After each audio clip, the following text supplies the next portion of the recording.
Hello. Welcome to Moral Relatives.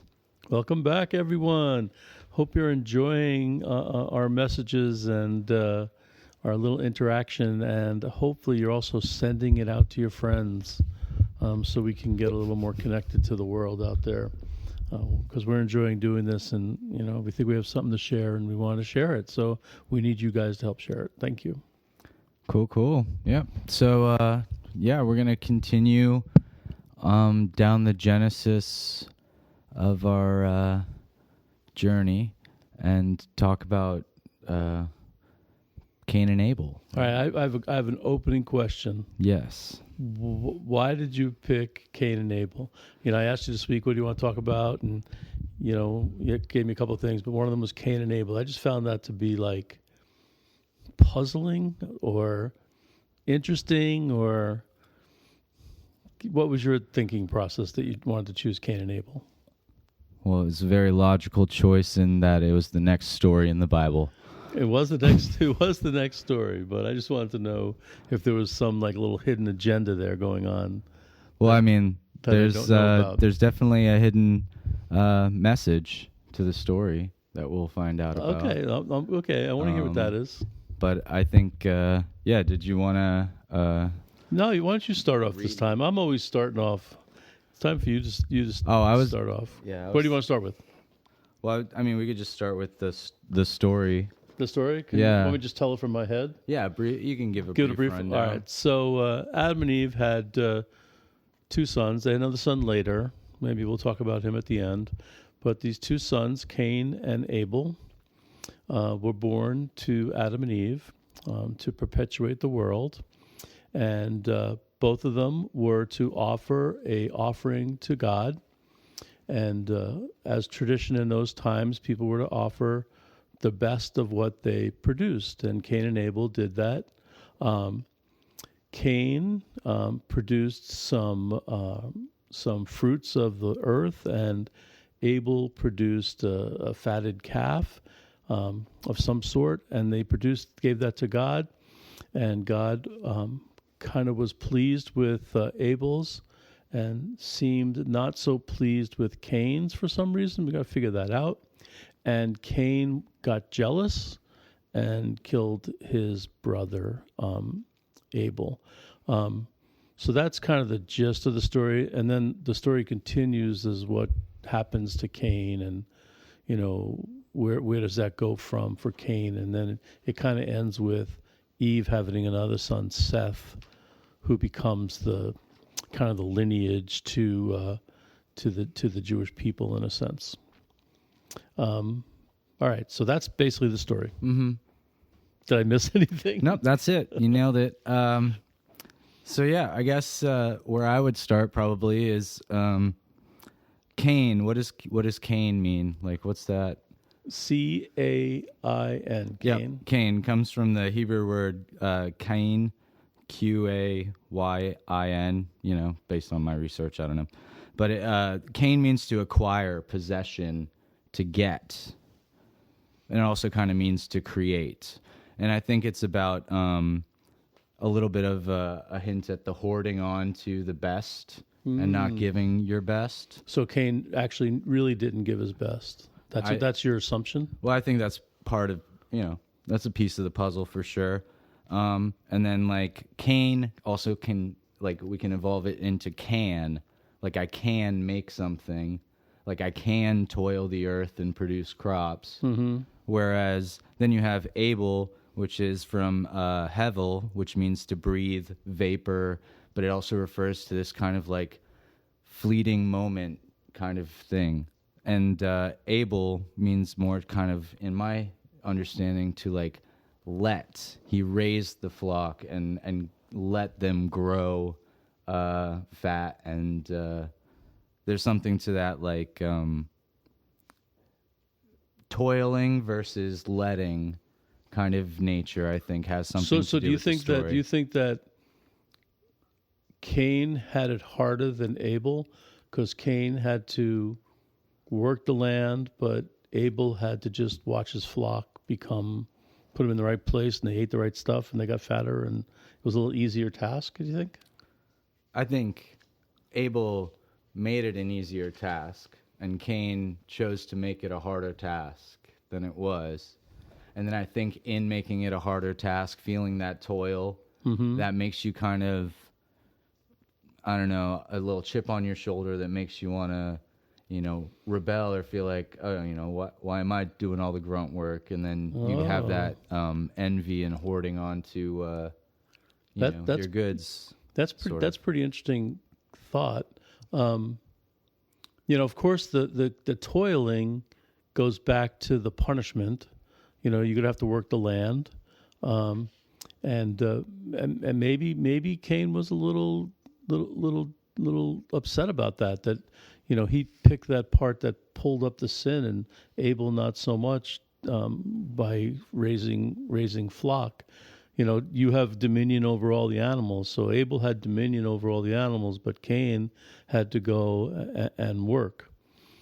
But it also kind of reminds me of, this is really a big, gigantic aside, but in New Testament time, there was Martha and Mary, and, one of them kind of was doing all the work, and the other one was just kind of sitting listening to Jesus, and there was a little conflict there between those two sisters. So it's kind of similar to this conflict. Never thought of that until just now. But I want to talk about that. But I thought that was interesting just to think about that just now. But here's my question. I think here's my question. What's the point of the story? Why do we have this story thrown in there of two brothers who, I guess, are jealous of each other, or one's jealous and the other one doesn't know he's jealous, or whatever? Why do we have the story of these two brothers, and what does it? Because I think everything that we kind of learn from Scripture has to teach us something today. So can you speak of that, or is it too soon to speak of that? You want to give some more background? In my kind of, as we've been doing this, I'm talking about how it's emulating the story of just you coming into the idea of consciousness and trying to navigate the world, right? And last time I kind of talked about the responsibility, I have to do stuff now.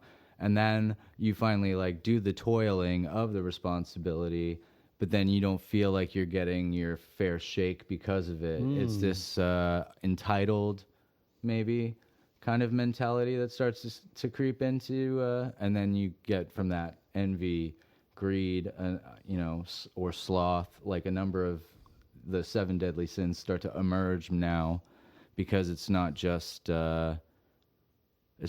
pride. Now it's pride to all these different extents. Right. Pride is always the kind of the linchpin of every of those 7 deadly sins. Pride's like the linchpin. So was Cain? He didn't feel proud of what he did. Do you think he presented this with kind of a little hidden thing back? Maybe these aren't my best fruits, but I'm going to give them anyway and see if I can get away with it. Did he? Yeah. So he held some of it back. I think there's some of that. It could be either interpreted as he literally didn't, he had better fruits that he kept at home and gave God the lesser fruits, or it could just mean that the fruits of his labor were not as good as they could have been because he wasn't putting the care and letting it. He was more trying to force it out of the earth. Okay. Yeah. But here's, I'm going to go back to that kind of back to that question I said, why do we have these stories? And it made me think about, I kind of learn things by reading a book or even watching something on the television. Or nowadays, podcasts or lots of different ways to learn stuff. How did these people, this story taught these people that became God's people, ultimately us trying to seek that now, as you mentioned. Is this the way that they get to know the story? I get to watch something on TV, for instance, or watch a podcast and say, "Oh, that makes me think. I want to go learn more about that." So I'm gonna think about that some now that I'm watching this or I'm learning about this. Is this the only way they had to? So they have this story. orally back in those days. They told the story, I can imagine it's like dad sitting with his son or whatever and saying, hey, let me tell you this story, because the son maybe did something that was similar to Cain or Abel. So he pulls out of his hat, well, let me tell you this story about these two brothers and these two brothers. Is it necessary? Is this story necessary to help these people understand God? Sure. What do you mean? Is it necessary? Well, here's what happened in my head. My head said, I kept trying to say, why this story? What does this story have to do with us today? And that was spinning in my head. Why this story? What does it have to do with us today? What do I learn from this story? And then I thought about how I learn things even today, through interaction with people, through the TV, through podcasts, through reading, through lots of different things. Is this the only way that these people had a chance to learn? So is this story less about Cain and Abel and more about what you should get out of the story? I think that's every story, right? Is it? Yeah, all stories are just, characters telling a message. Doesn't matter what hat they're wearing. Okay. Go ahead, keep going. Yeah, I don't know where you're going with that. Well, I think where I'm going with it is why do we have to, kind of blame Cain or blame Abel or blame God when the story's there just to help us make informed decisions? Yeah, I've blamed no one so far. I think we were just talking about attitudes and like whether, Cain's attitude was correct. It's not that he was less good, it's that he could have been better. Okay, so he wasn't like less good than Abel. He was more capable than what he gave. It's not about comparison.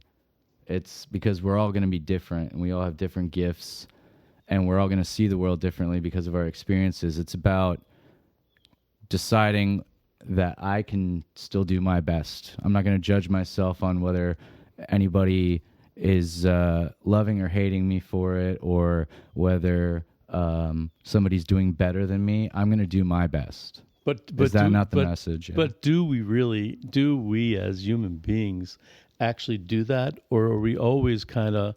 I try to. Really? My best? No, and then accept whatever that is. Not just doing your best, but saying, all right, that's the best I can do, and I'm okay with that, because I know in my heart of hearts that I did my best. Yeah. Well, I think it's about also don't be jealous of somebody because of their success. That's a silly thing to do. Like they did well, so now you're mad. But why don't you emulate what you saw that... that's what I was going to ask you. Can they, try to be their best versions of themselves? Because you can. You Cain. All right, you Cain. Right? All right, so why did he kill his brother? I mean... That's a good question. I mean, what's the thing? I mean, was he so jealous of his brother that he killed him? Which to me gets to the point of this story, bottom line of this story for me. I don't know if it's too early in the podcast to talk about it, but, the bottom line of this story to me is when God asks him a question. But before I say that, let me make some little connections if it's okay. When I read the Cain and Abel story, again, in Genesis, it made me think of when Adam and Eve sinned, their immediate reaction was to kind of hide themselves from God, right? And I noticed that Cain kind of did the same thing. When he sinned, he kind of retreated and hid himself from God, and God kind of found him out. So one question to you might be, is that how we become our best selves? Because God finds us out, and this I'm hitting you over here, this little thing in your head says, I call it God. Some people might call it, what else would other people call it? Intuition, sure, source, whatever they might call it. Is that God kind of pulling you back and saying, hey, is that really the best you can do? What's going on with you? How are you doing with this? I'm kind of getting back to that question that you said earlier, that one of the reasons that you delve into this is to find out more about you. Mm-hmm. So do you really find out more about you, or is that God trying to find out more about you? What do you think? I think that you're talking in circles right now, honestly. Really? What does that mean?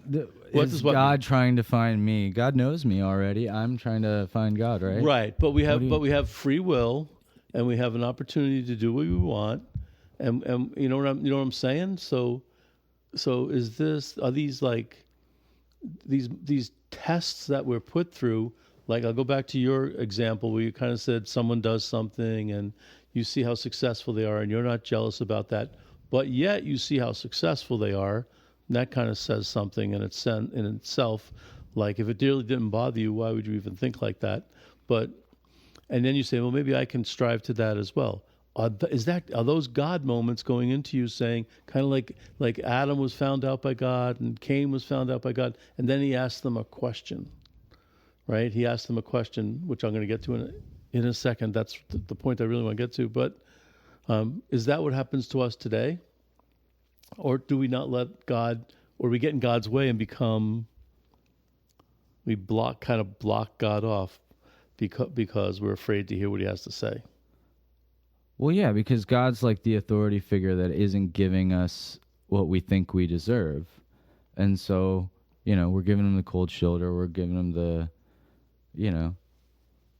side eye or whatever. You have to explain more of that last thing you said. God not giving us what we think we deserve. What we think we deserve. But that's our ego projecting some sort of and it's not like you can't get it. God's telling you can't get it. You just got to go get it. You can't just expect it to happen to you. You got to understand the flow of nature and assimilate to it. Stop going against it. And ultimately, I think what this story is about, if you ask me, is the toiling against nature and going against how nature works, agriculture in general, versus just following herds as we did for so long. I think there is something to, because then you have towns that settle, right? Because Cain was the first person who made a town. Yes, later on. And after that, then you have cities and then commerce and all these other things that lead to going against God, in my opinion, right? All those things are technology. If you read it on, Cain's grandson was the person who had all his children were the players of flutes. So that was the first time music came around, right? And then his great-grandson was the first person who messed with bronze and ironwork. So the technology came from his line, this aside from God, this against nature kind of thing. And then it's not until, Noah's Ark when, that gets rectified, if you will, if that's how you want to put it. Right, but, right. That's really interesting. That I knew that Cain developed a city, and he had a following of people, and they had a kind of a name to them. I don't know if I wrote that name down, but let me see if I wrote that name down real well. I don't know if his first son was Enoch, right? Yeah, I didn't. Yeah, I didn't write the name of the. It was a name that they gave to their people. And I also wrote down that Cain is banished from his vocation as a tiller of the land and made to become a nomad, a wanderer. But he develops the city, and I really like that what you're saying about how this is now brought to us. Get away from the agricultural part. Not even agriculture, nature. First you toiled with nature, and now you're just kind of being no, we're just going to conquer it. We're just going to build our thing aside from it. And making nature work for you instead of you working for nature. Yes. Instead of being stewards of the garden, now we're taking from we're taking the iron out of the thing and making weapons or Well, yeah, then whatever goes on from exactly, there. that's what happens when you start with tools. Wow. Is like So that makes me think. destruction comes. That makes me think. What if he didn't kill his brother, and Abel was the guy who made it? Would we have a different world today? Was that God trying to rectify the Adam and Eve situation, and we still couldn't do it? You know what I'm saying? Like what? I got this what if now. What if Cain didn't go off to a city, and all of a sudden our whole world goes in this different direction, away from, like you say, nature? Which I totally agree with you. 100. That's a really keen insight that I didn't even think about. Mm-hmm. But well, I think it's all just a revelation of the human story, and like how, first we're gonna like separate ourselves from nature by putting clothes on, and then we're gonna separate ourselves from nature by tilling the world, and then we're gonna separate ourselves by building cities, right? And then we're gonna separate ourselves further with the whole, how Sodom and Gomorrah end up being, just like it gets worse and worse and worse, as it were, right, further and further from nature. That's and like true. That's absolutely true. And then things become we it's kind of like I think it's kind of like we're losing our soul for the body. Right. We're losing our soul, and like our soul's kind of going down, and our body's kind of like, this becomes more important than this. Mm-hmm. And so we're kind of, we lose our soul because our body needs. Well, I need that. Yeah, and I need that. The city, I need that. And the commerce. I need that. And the material. Wow, that's. Did you guys ever think of that? That's pretty good insight. I like that a lot. I wasn't going in that direction for sure. So yeah, and then because I did have a question about the city. Then when he got to the city, I thought it was kind of interesting. Even the commentary I read kind of mentioned it was kind of unique that I don't know if unique is the right word, but it's kind of different that God made him a nomad, but yet he started a city. Because nomad would be not starting a city; it would be like just wandering around. Right. But yet he became a nomad who started a city. Mm-hmm. So that really kind of ties it together for me a little bit more. That something like that would happen. Yeah, nomad doesn't mean like. It means to like wander out in the desert. Like he went out into the desert and made a city rather than like lived in the flourishing nature. Yeah, you would think most. I would think most nomads would be like hermits and kind of just aesthetics who just go around trying to find themselves. But this guy, but you also think city. like the nomad in the sense of like the merchant, the traveling merchant. Okay. The man with the coins who goes from city to city with all the like. That kind of thing. Well, and then, can I make a quick comparison please, to, if you're familiar with the story of, Romulus and Remus, the two brothers that founded Rome? It's basically a similar story where there was these two brothers, and then one of them killed the other, and then had to go off and start the city, and that city became Rome. Rome is kind of like, obviously, I think they emulated the Cain and Abel story, but it's all kind of like a thematic thing that people would have called upon to add validity to their city or whatever, right? Like lineage to it. That's pretty interesting. And how many other connections? The connection I just thought of was, especially when you talked about the nomad being a merchant, right? Who educated Muhammad? His uncle, the merchant. Mm-hmm.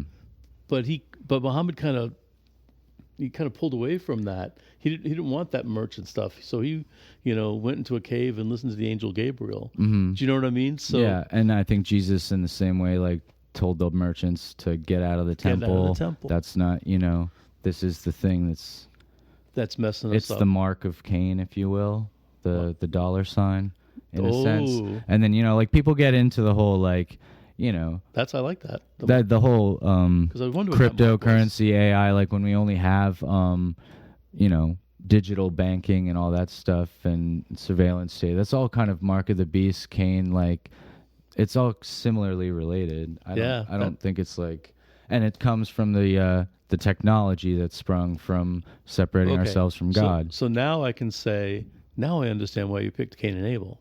I came up with this morning too. To be fair, I just started like, you know, when you have all these other things, you can read this and assimilate it. Right. That's what's been happening to me when we've been going through this. All these other things in my mind, what's going on in the world, and you know, it kind of says, you know, there's a bigger picture here that maybe I'm not getting, and hopefully us talking this and presenting this out there in the world, people will see that bigger picture. Mm-hmm. That's a kind of a good thing, I think. Yeah. I really have no clue on the murder, like what the point of like just throwing murder right in the beginning, and like the brother against brother, the idea of like maybe it's that we're, even though we're family, we could still, you know, be separated. Like I don't know. There's a gospel that talks about Jesus talking about, you know, brother against brother, sister against sister, mother against sister-in-law, whatever, all these people against each other, sons against fathers, right? But the point of that story isn't so much that we're against somebody; it's that don't let those people drag you down. You know, there's better out there. You know, don't allow those people to drag you down. That's really, it's not like don't like your dad and don't like your sister. That's not what it's about. It's about don't let them get in the way with you becoming the best version of yourselves and doing the right thing within that. Mm-hmm. But I want to. Do you have something else to say before I go on to this little? Do your catchphrase. My catchphrase, which is, you know, because that's the question God asks. God asks the question. We'll tell the audience. God asked the question of Cain because he killed Abel. He says, "Where's your brother?" And Cain says, "Am I my brother's keeper?" You know, and I think that is the story. I think that's why the death occurred, because we are our brother's keeper. You know, I asked that question to my students last year when we were talking about some social justice issues. I said, "Do you guys think that we're our brother's keepers?" And, you know, I obviously expanded on that. I didn't, you know, want to be sexist and say brother's keepers, but, you know, that's the way it's written. So I'm going to say it like that. But, you know, are we others' keepers? Are we our brother's keepers?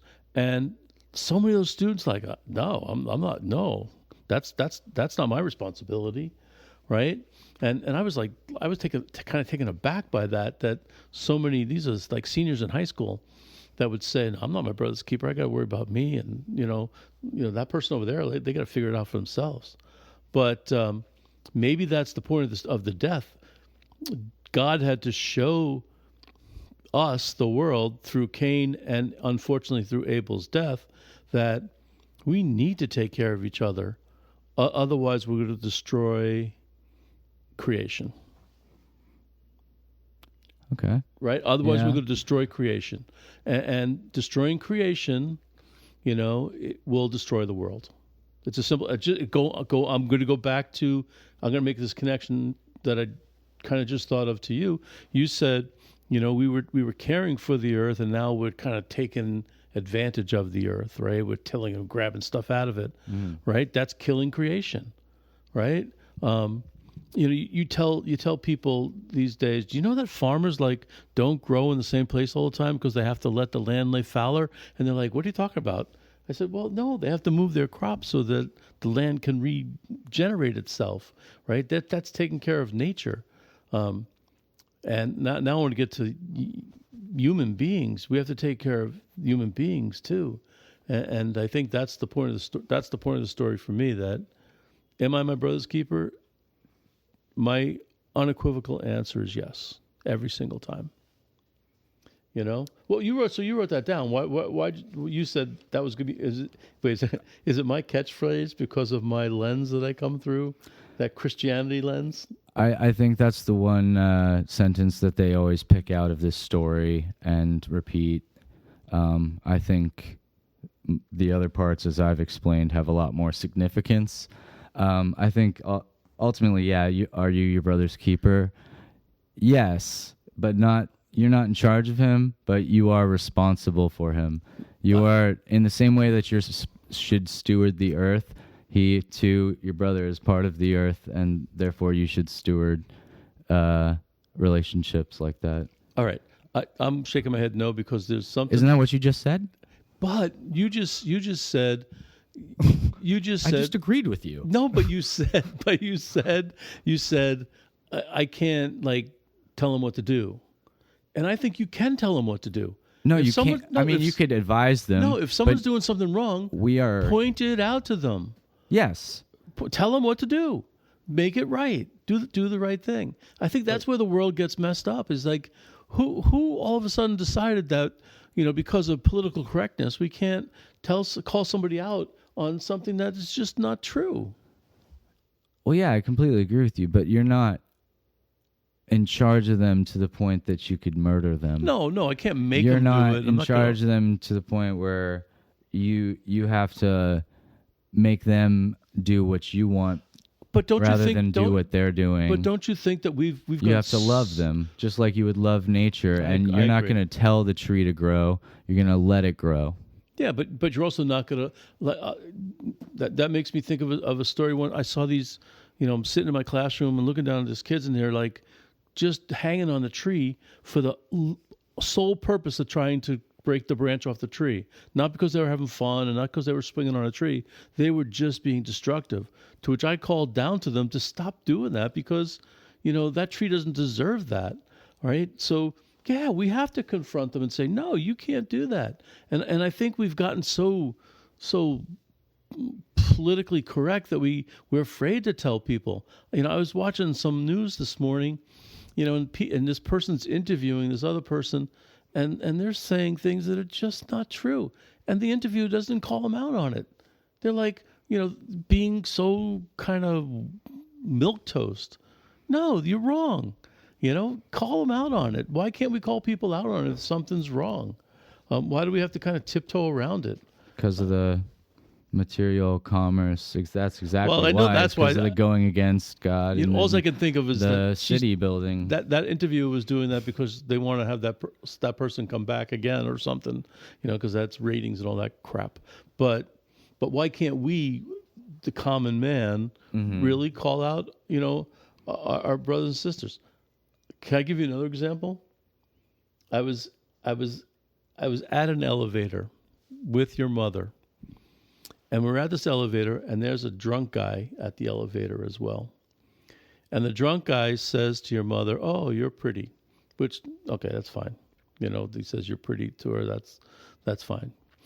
He was wrong because she's beautiful, but good. I was going to answer right. Yeah. But then he started like saying things that were a little inappropriate, and he dropped the F-bomb and kind of talked about other girls and young girls and, dating my high school sweethearts, and it just got weird. So I kind of stepped and said, no, time out. We're not doing this anymore. All right?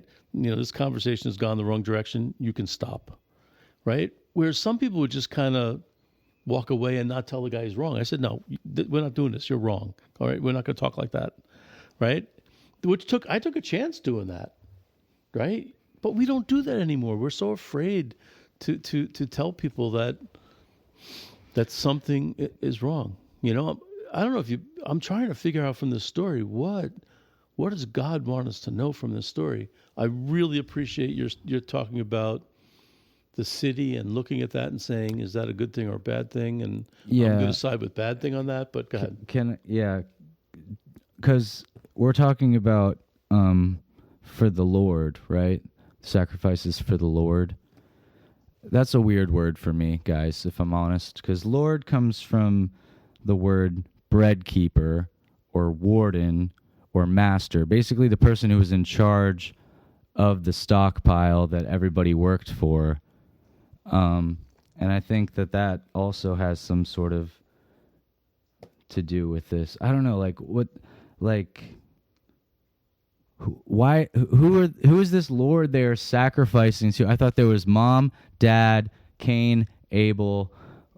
Well, God was in the picture because, Yeah, but what I know, this God that demand sacrifice. That's such a weird thing for me. But like, and then when you make sacrifice to make something sacred, you know, rather than to give something up or to murder something in the sake of a god, then it has a little bit more meaning, I think. The idea of delayed gratification, the awareness of like, if I work and save and do this, it'll benefit me and others later.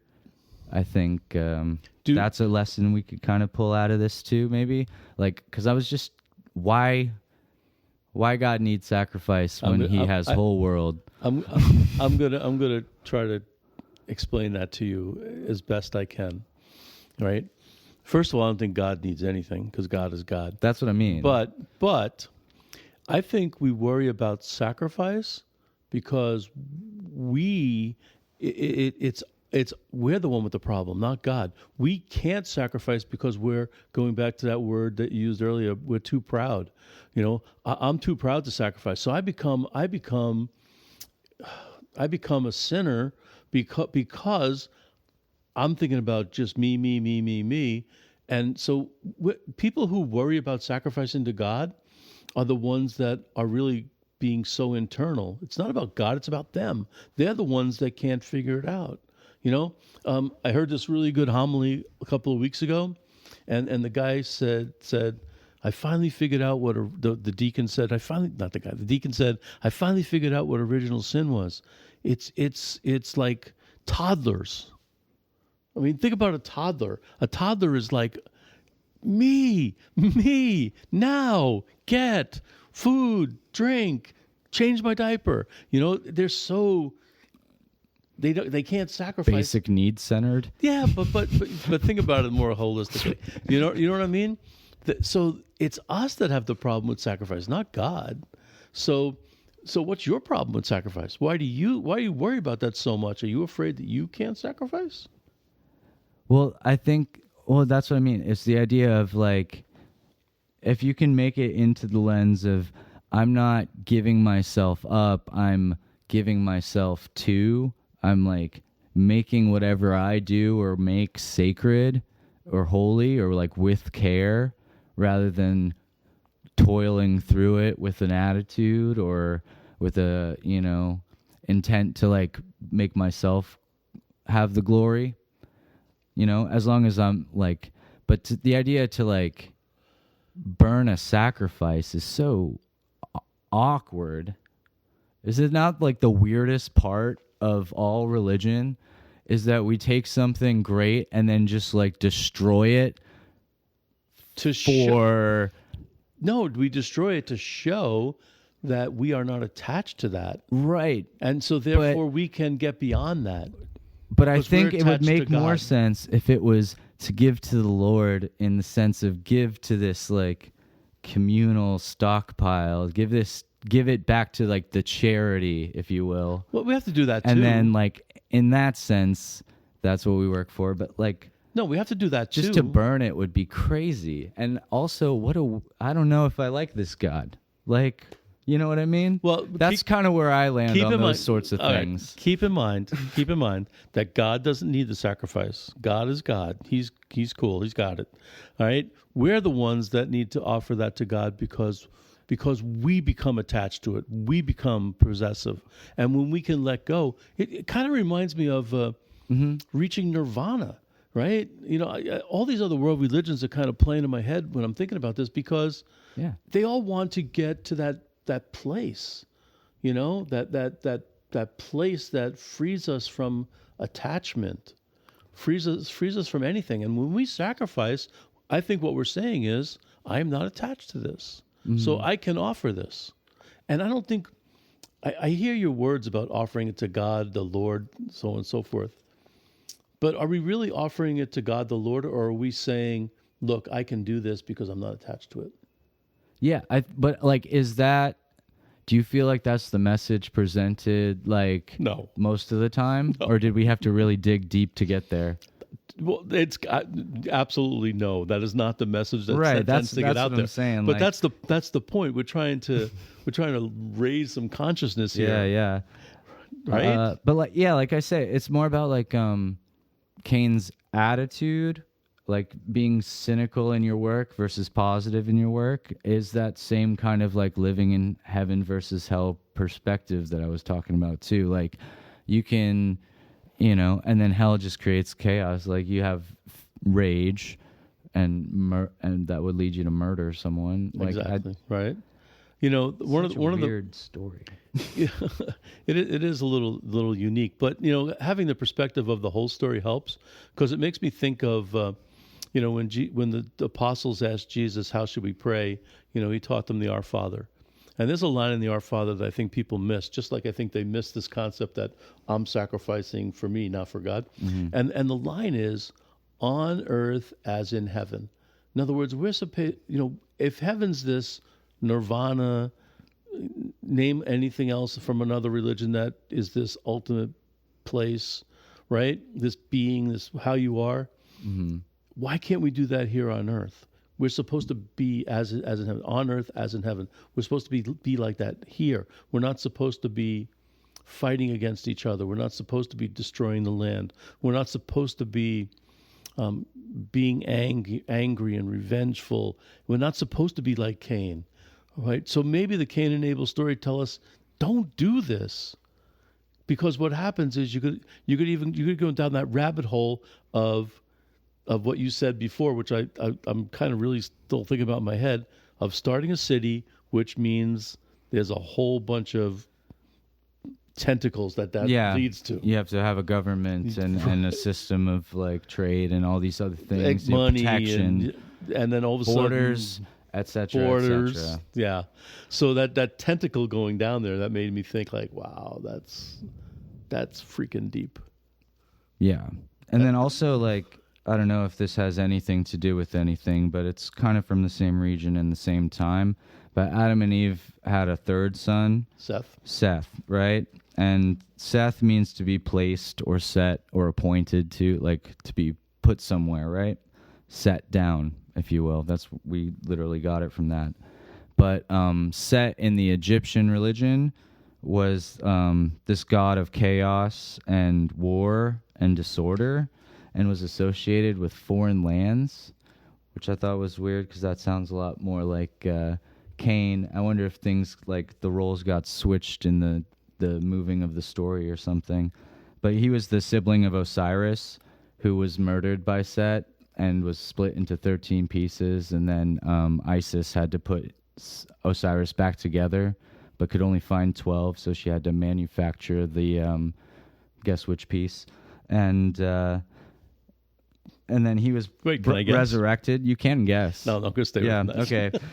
And so anyway, he was resurrected, but that's also like a 12, 13 kind of magic numbers there, a little bit parallel to... Do you think do you think you add too much to the story when you think like that?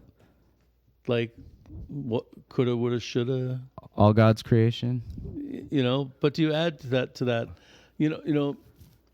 I wanted to bring this up. I don't know I think I've shared this with you before, that these stories are literal mythology. Mm-hmm. In other words, they're like stories, but they tell us, teach us something. So in my head, I'm always going back. What am I learning from this? What am I learning from this? What am I learning from this? So you telling me that story right there makes me say, what am I learning from this? What am I learning from this? Right. Because that's what a story is about. Like earlier, when I first started, I said I watched something on TV. I've been binge watching this show, and I'm really intrigued by it because it's like really showing me human development. That I'm kind of watching this interaction of people, and I like that. Mm-hmm. Yeah, that's good. That's good to kind of keep doing that kind of stuff. So I want to just say one thing about Seth that I don't know if you've picked up this, and I think this is the point of why Seth, right? Mm-hmm. Yeah. She has another son, Seth. Why? Because God wants to ultimately save his people. He always wants to bring someone back into the picture who's going to try to bring it back to reality. You just kind of messed that up for me because you said it seems like they kind of mingled the Cain and Seth story. a little bit? You said like oh no, yeah, I don't know that they have anything to do with each other necessarily, but they're from the same time in the same region with the same name. And so I wonder if there is any sort of correlation, even if it was like appropriated and changed on purpose for a political message or whatever. But I'm sure that they're kind of linked because it is also a sibling just kills another sibling story as well. So right. So if we were to wrap this up, how do we wrap this up? What would be our takeaway from this? I'm going to tell you what my takeaway is. I really appreciate the whole idea of Cain going and doing the city thing, and how that city has really there's a lot of tentacles. I used that word before, and I'm going to stick with that word because and then you name them like money and commerce and all those kinds of things, borders. That's a really interesting thing to think about for sure. All right, but I'm also going to say because of that, we got that question. Am I my brother's keeper? All those tentacles that I'm talking about tend to force people to not like other people. They kind of, I got it, you can't have it. So now we have to take care of people, and that's really to me the ultimate, part of this story. Am I my brother's keeper? And the answer is yes. Mm-hmm. I mean, look what happened. Cain starts the city. The city has all those things we talked about. Yeah. What's your takeaway? That pretty much that, just like this deviation from nature even further kind of I forgot to say the nature part, yeah. Yeah. The deviation from nature, versus, I think the idea of like Cain being make, like manufacture almost, versus Abel being this kind of let's grow, care for, rather than change kind of mentality. And I think we killed it. Right, and we killed that. Right, we killed it. Agreed. And then yeah, I guess now we have to deal with the world, because this is what the world looks like today. Yep. The world looks more like Cain. Oh, it looks far more like Cain than it does. More than ever before, I would say. Scary. No, it's fine. No, it's scary. No, God's got us. God's got us? Okay. Well, I'm the religious guy, and he's telling me God's got us. There we go. Not that you're not a religious guy. You're a holy person. Poking holes. I'm religious. You're holy. All right. Are we done? I think so. I mean, yeah. Write some comments below if you have any more things to say about Cain and Abel and Seth and the as the story goes. The idea of nature or your brother's keeper, or what do you guys think? What do you guys think? Yeah, give us some hits back. We'd love to hear what, if we're making sense and if people are engaged in this. We'd really appreciate that for sure. That's the only way we get any better at it. I'm enjoying the heck out of doing this, so I'm going to keep doing it. But share it with your friends. Send it out to other people. Get the link and just pass it around through all the different social media that we have that the world created. Yeah, despite our our comments, please do share, like, subscribe, send it around, and we'll take the commerce that comes with all of that as well. But yes, because only to share some more, exactly, and so we can facilitate everything will get more growth, get put back into the system. But yeah, for you guys. All right, so I'm done. That was good. I like that. That went different, a little different than I expected, but it took an avenue that I was really happy with. Yeah. Good job. Yeah, we'll see where we go next time. And thanks for doing all the editing and putting it out there, because you do a good job. I like that too. Oh, thanks, guys. Appreciate that. Appreciate you. Anyway, catch you next time. All right. See you again. Make Bye. good choices. Make good choices.